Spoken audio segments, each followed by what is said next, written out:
स्वाद लागा तारू हे जान तू अपनी सेवा करे से जिया करना दूध पी हमें प्रोटीन मिला करना तबे भइल बा कमरिया मोर चाह करना तबे भइल बा कमरिया मोर चाह करना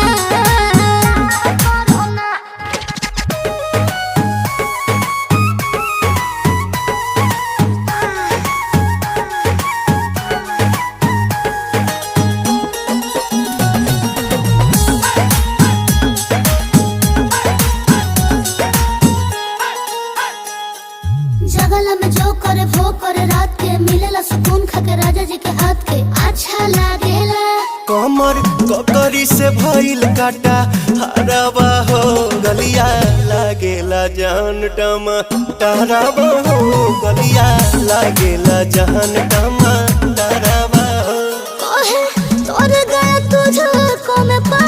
करना अपने खाला पहले हम के खिया करना तबे भइल बा कमरिया मोर चाह